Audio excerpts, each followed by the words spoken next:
Hi everyone, I'm Veronica and now I will explain about hydrological cycle. First of all, we have to know about the definition of hydrology. Hydrology is the study of water in all its forms, liquid, solid, and gas, within or above the surface of the land, including the distribution of cycles and their behavior, physical and chemical properties, and their relationship with living elements in water itself. Whereas we also have to know about the hydrological cycle. Hydrological cycle is the process of traveling a certain amount of water that evaporates from the ocean, rivers, land surface, or plants to the atmosphere, which then falls as rain and finally returns to the sea. This process has been greatly simplified because the reality that actually happens on the ground is very complex. Studying hydrology means also studying parts potmology, limnology, geohydrology, cryology, and hydrometeorology. This branch of science places water as focus and have an important role. The above branches of science do not stand alone, but are interrelated with each other. Okay. We also have to know about the composition of water on Earth.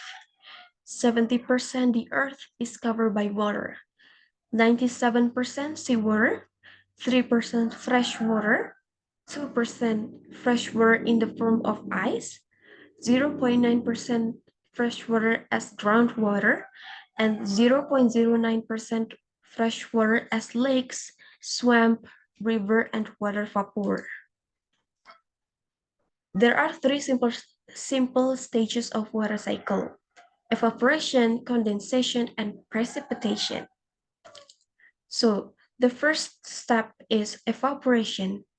Evaporation is the process of a liquid's surface changing to a gas. In the water cycle, liquid water in the ocean, lakes, or rivers evaporates and becomes water vapor. The water cycle's evaporation process is driven by the sun.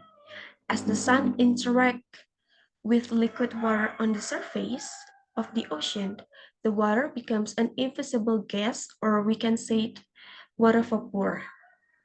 Evaporation is also influenced by wind, temperature, and the density of the body water. Water vapor surrounds us as an important part of the air we breathe. Water vapor is also an important greenhouse gas. Greenhouse gases, such as water vapor and carbon dioxide, insulate Earth and keep the planet warm enough to maintain life as we know it. Increasing amounts of greenhouse gases in the atmosphere also contribute to global warming. The second step is condensation. Condensation is the process of gas changing to a liquid. In the water cycle, water vapor in the atmosphere condenses and becomes liquid. Condensation can happen high in the atmosphere or at ground level. Clouds form as water vapor condenses or becomes more concentrated or dense. Water vapor condenses around tiny particles called cloud condensation nuclei. CCN can be specks of dust, salt, or pollutants. Clouds at ground level are called fog or mist. Like evaporation, condensation is also influenced by the sun. As water vapor cools, it reaches its saturation limit or dew point. Air pressure is also an important influence on the dew point of an area. And the last step is precipitation. As is the case with evaporation and condensation, precipitation is a process. Precipitation describes any liquid or solid water that falls to earth as a result of condensation in the atmosphere. Precipitation includes rain, snow, and hail. Fog is not precipitation. The, the water in fog doesn't condense sufficiently to precipitate or liquefy and fall to earth. Fog and mist are a part of water cycle called suspensions.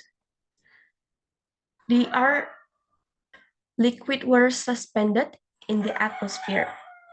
Precipitation is one of many ways water is cycled from the atmosphere to the earth or ocean. So, why is water cycle important? Water cycle has a huge impact on determining the global climate. It is also an integral part of other biogeochemical cycles. It affects all life processes on Earth, either directly or indirectly. And then the last one is role in civil engineering. So the first is estimating the magnitude of flooding due to heavy rains so that can be planned buildings to control it. For example, flood embankments, drainage channels, culverts, and bridge.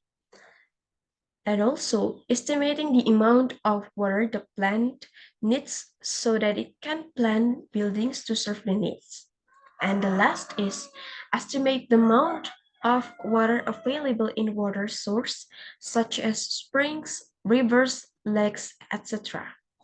It can be used for raw water purposes, irrigation, hydroelectric, power plants, fisheries, and animal husbandry.